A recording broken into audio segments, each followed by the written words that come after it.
السلام علیکم سامعین، 25 سفر المظفر ہے، 23 ستمبر ہے۔ خبر کا عنوان ہے مدھیہ پردیش کی جیل میں مسلم نوجوانوں کی داڑھی مونڈ دی گئی، داڑھی جڑ سے ہی صاف کر دی گئی۔ خبر تھوڑی تفصیل سے سنیے۔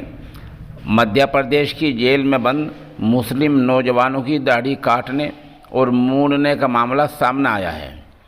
یہ نوجوان صوبے کی ضلع راج گڑھ جیل میں بند تھے۔ اس معاملے کو لے کر ممبر اسمبلی عارف مسعود نے وہیں کے وزیر داخلہ نروتم مشرا سے ملاقات کر کے انہیں حالات سے آگاہ کیا تو انہوں نے جانچ کا بھروسہ دلایا ہے۔ ظاہر سی بات ہے کہ اس طرح زبردستی کسی سماج کے نوجوانوں کی داڑھی مونڈنا دستور ہند کی دفعہ 25 کے خلاف ہے۔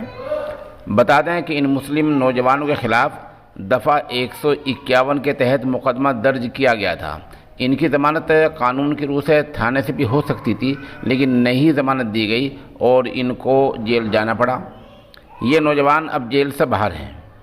راج گڑھ کے مسلم سماج کے لوگوں نے اس واقعے کو لے کر ضلع کلکٹر ہرش دیکشت سے بھی ملاقات کی اور انہیں میمورنڈم دیا ہے۔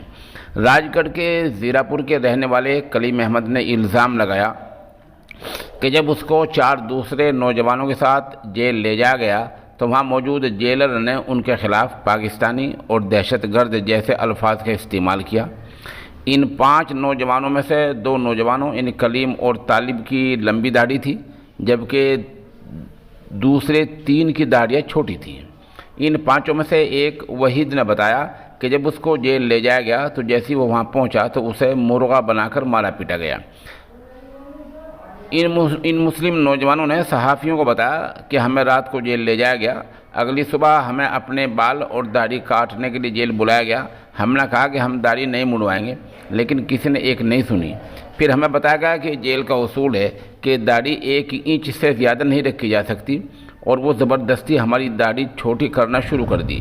کلیم اور وحید کا الزام ہے کہ جب جیل کے حجام نے داڑھی چھوٹی کی تو جیلر نے مکمل شیو کرنے یعنی مکمل جڑ سے داڑھی مونڈنے کا حکم دیا اور سب کی داڑھیاں زبردستی صاف کر دی گئیں۔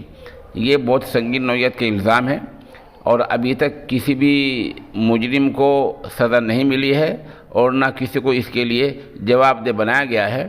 البتہ ضلع کلکٹر نے یہ جواب دیا ہے کہ انہوں نے موقع سے کچھ ویڈیوز منگائی ہیں اور وہ دیکھتے ہیں کہ ویڈیوز میں کیا ملتا ہے، ویڈیو فوٹیج میں کیا ملتا ہے۔ سوال یہ ہے کہ اگر ویڈیو فوٹیج میں نہیں ملتا ہے اور 5 مسلم نوجوان الزام لگا رہے ہیں تو ان کو مطمئن کرنا چاہیے، جس پر الزام لگا رہے ہیں اس کے خلاف کارروائی ہونی چاہیے۔